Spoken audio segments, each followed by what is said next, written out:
2025 is promising to be another great year for gaming. I've put together my personal top 10 games ranked from least to most anticipated. Let's take a look at the biggest releases that are waiting for us.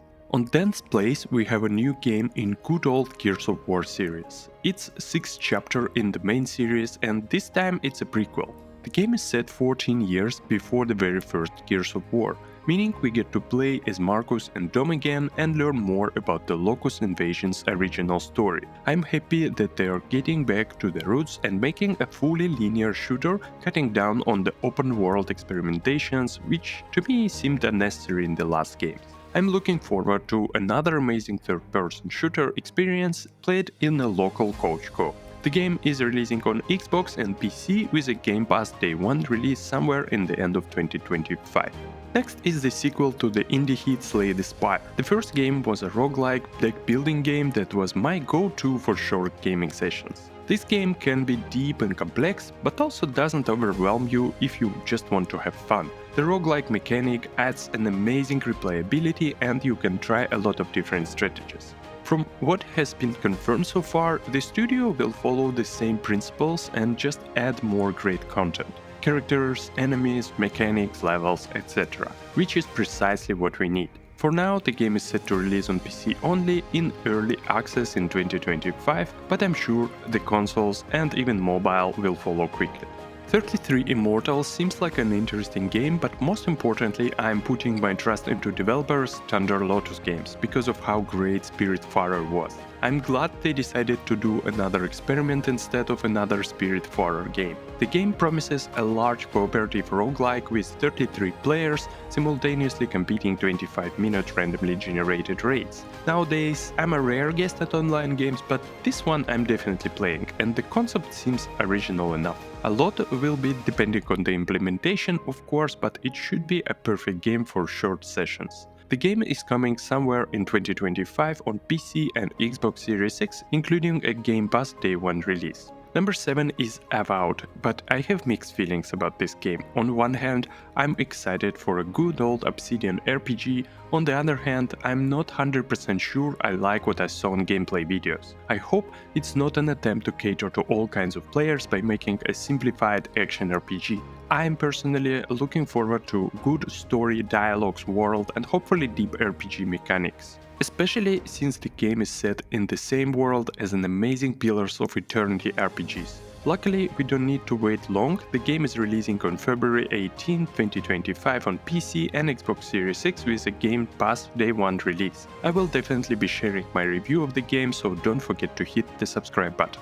Next, we have yet another game from Obsidian Entertainment set to release in 2025, The Outer Worlds 2. This one I'm more certain about because they just need to use the same formula as for the first game and I will be happy. If you haven't played the first game, it's a funny first-person RPG in a sci-fi setting. I wouldn't say it was the best Obsidian work, but it was a great adventure with a lot of cool stories and I had a ton of fun with the game. The game is releasing on PC and Xbox with a Game Pass Day 1 release and very surprisingly for PlayStation 5 too. We don't have a date, but I doubt they'll clash releases with Avowed, so I'd expect the game somewhere in the second half of the year. Number 5 is Mafia The Old Country. I love Mafia 1 and 2, so I hope they will follow with this game and not go down the road of Mafia 3. The setting looked amazing with Sicily in the beginning of 19th century. Super excited for another fantastic Mafia story. This one is set to release in summer 2025 on PC, Xbox and PlayStation. Number 4, we got a new Fable game. It's been a while since Fable 3 came out in 2010 and we are getting a complete reboot of the series. It can mean anything, to be honest. The creator of the series, Peter Molyneux, is doing his own thing now and the game is being made by developers of Forza Horizon series. So basically it's a completely new game from a new developer in a new genre for them. But we should be getting the same world with a great charm, hopefully with the British humor of the originals and of course the ability to make choices and possibly become a super evil character in the game. I'm looking forward to it. I think we need more positive, humorous games, especially RPGs. This game is releasing somewhere in 2025 on Xbox and PC with yet another Game Pass Day 1 release. Top 3 for me is Split Fiction.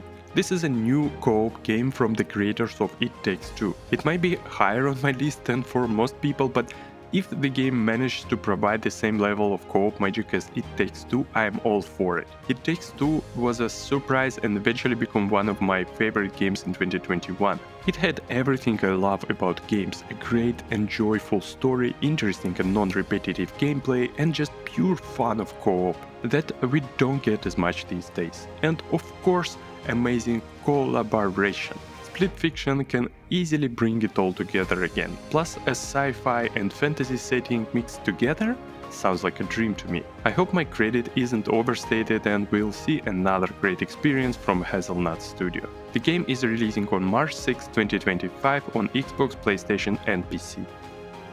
Death Stranding was one of the games that touched me deeply. Despite all the jokes that it's just a delivery simulator, I think the game has a deep metaphorical and fantastic story, and it does tell it with a very unique and layered gameplay that can only be created by Hideo Kojima's genius. Plus, some of the gameplay is just pure meditation, which is a rare feeling for games and brought up from other art forms. There are thousands of story questions I have after the first game, so I'm looking forward to learning more in the second part. The game is PlayStation 5 exclusive, at least on a launch, and is releasing somewhere in 2025. Of course, the first game in my list for 2025 just couldn't be anything except GTA 6. Grand Theft Auto series are genre and even industry-defining games, and I'm sure everybody in the world will be playing the new one. It's an unmissable game and usually just a fantastic experience. I don't think any game can compete with GTA in anticipation metrics. I expect from the game a lot of reflection and humor on modern society, but also, of course, a character-centered journey about a couple of robbers. It would be amazing to get our own gaming version of the Bonnie and Clyde story with romance and violence. We don't have any defined date yet, but the game should be releasing in 2025 on all the consoles and PC.